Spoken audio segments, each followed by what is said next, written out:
Lorsque nous nous sommes unis, nous étions très centrés sur notre carrière dans le domaine des loisirs.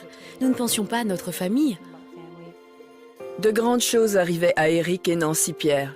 Ils venaient de se marier. Nancy était enceinte et ils avaient tous deux donné leur cœur au Seigneur. Mais un jour, tout changea, le jour où le bébé devait naître. Je me suis mise à saigner. Je suis allée dans la salle de bain et quelque chose s'est ouvert. Je me rappelle lorsque je suis allé à l'hôpital. Nancy était à l'étage et ma belle-mère est descendue pour me dire que Nancy avait perdu le bébé. Je suis monté, j'ai vu le bébé, puis j'ai commencé à remercier Jésus de m'avoir permis de le voir.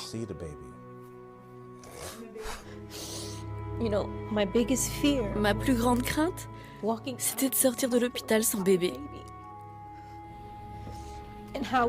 Comment allais-je expliquer cela aux gens?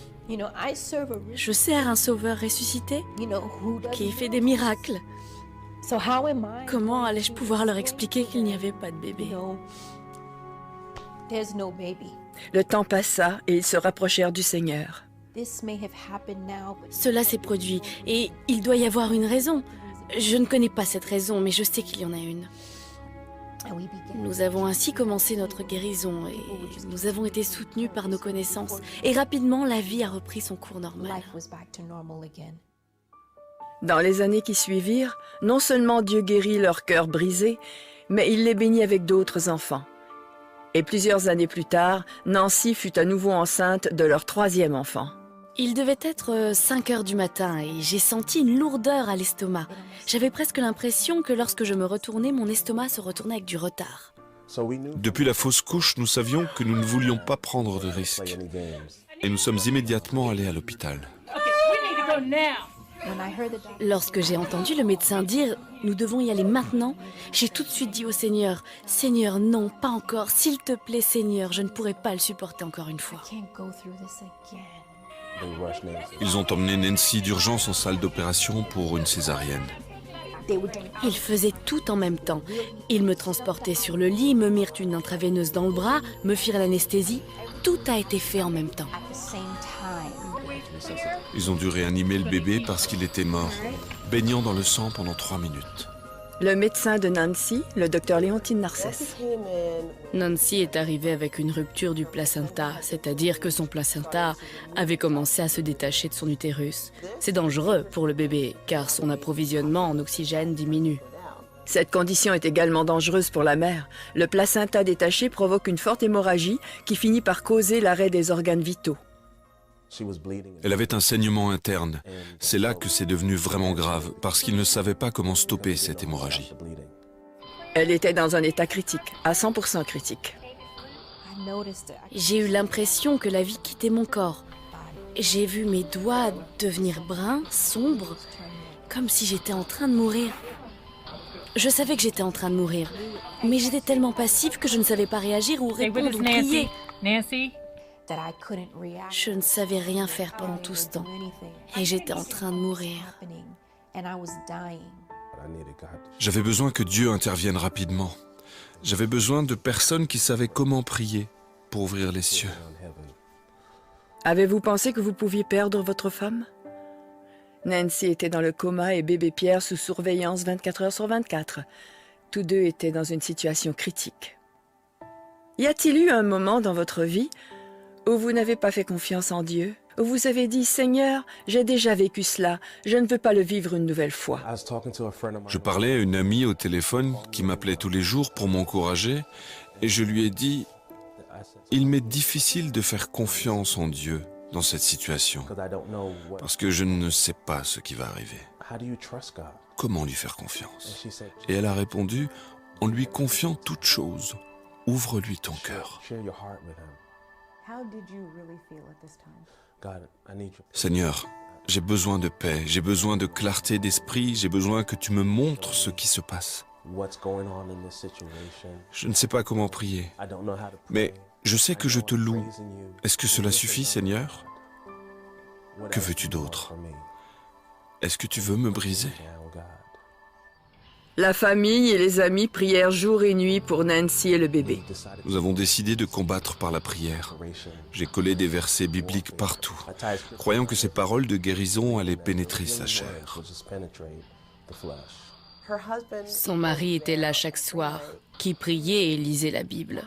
La foi de cette famille était phénoménale. Quand est-ce que les choses se sont mises à bouger? Et quand avez-vous vu Dieu commencer à répondre à vos prières? Je me rendais à l'hôpital à pied. Il était tard, environ 21 heures. Et le Seigneur m'a rappelé un rêve que Nancy avait fait, dans lequel elle écrasait un hélicoptère à main nue. Qu'est-ce que ce rêve signifiait pour vous? Nancy pensait que Dieu lui donnait de la force, une force surnaturelle. Dès cet instant, j'ai su que Nancy allait s'en sortir.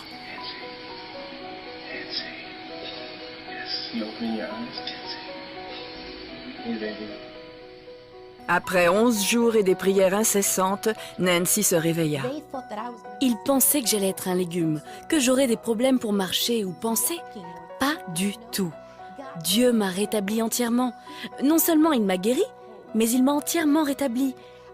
J'avais tout mon esprit, ma mémoire à long terme, à court terme. Seul Dieu peut faire cela.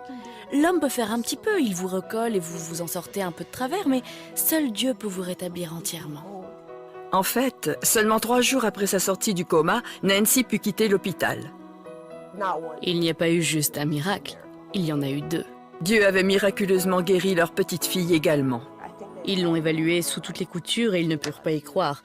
Ils l'ont pratiquement mise dehors. Votre bébé est plus que normal. Votre fille est même intelligente. Elle peut partir, elle n'a pas besoin de nous. Aujourd'hui, Nancy et Eric ont 4 beaux enfants, dont leur bébé miraculé Naomi, qui est à présent une petite fille de 4 ans pleine de vie. Je veux parler au monde entier de la puissance de guérison de Jésus-Christ. Vous devez comprendre que Dieu existe. Et si nous croyons vraiment dans la parole de Dieu, et si nous croyons que ce qu'il dit est vrai, nous n'aurons aucune difficulté à lui faire confiance à notre sujet. Ah, bon Dieu, tu es grand et tu es bon. Tu es tout-puissant et rien n'est comparable à toi. Toi seul as le dernier mot sur la vie de toutes les créatures. Et rien n'est trop difficile ou impossible à toi. Oui, toi seul est l'Éternel. Tu agis et réagis selon ta souveraineté. Qui peut s'opposer à Dieu? Ce témoignage poignant vient encore démontrer l'existence de Dieu manifesté en un seul, Jésus-Christ. Pas une idole, ni un devin, ni un fétiche ou système, mais Dieu, l'Éternel, qui n'est comparable à aucun autre.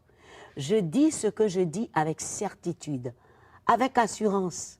Voyez-vous, même comment le bébé et Nancy, dans ce coma profond, ont eu la vie miraculeusement. Et aux grandes dames de tous les médecins, scientifiques, sceptiques et ceux qui connaissent leur Sauveur, eux, ils l'ont invoqué et ils ont vu l'exploit de Dieu.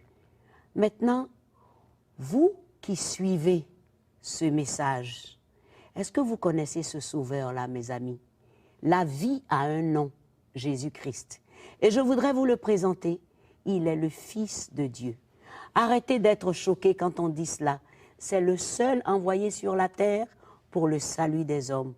Et il est le seul, saint, pur, sans péché, qui efface tous les péchés, parfaitement par son sang. Pas le sang des animaux ou humains sacrifiés. Oh non, pas ces abominations, mais le sacrifice parfait de Jésus-Christ, mort à la croix et ressuscité pour le seul, je dis le seul, qui a vaincu le mal, les démons et la mort. Même le temps me manque d'en dire plus. Alors ne restez plus spectateur ou indifférent. Donc mon ami, c'est le moment. Tu as besoin de Jésus-Christ pour vivre la vraie vie, sans compromission, sortir de toute œuvre morte autour de toi. Tu sais de quoi je parle? Je ne sais pas quelle maladie incurable, quelle détresse, calamité ou drame, ou probablement ce que tu as. Mais il y a une chose, la vie est dans le nom de Jésus. Si tu fais cette prière, sincèrement, Jésus vient dans mon cœur. Vois-moi maintenant, j'ai vu toutes les merveilles dans la vie des autres. J'ai besoin de toi, pardonne mes péchés et reçois-moi. Reçois-moi, je veux être ton enfant. Si tu as fait cette prière, alléluia à Dieu, tu viens de passer du stade de créature à enfant de Dieu. Désormais, tu as le pouvoir, selon l'évangile de Jean. Prends la Bible, la parole de Dieu. Écoute ton Seigneur. Fréquente une église vivante et vis à jamais. Amen. Que Dieu te bénisse. Merci, Massi. Merci. La vie est dans le Fils. Et ce Fils est là, à ta porte. Ne nous quittez pas. À tout de suite.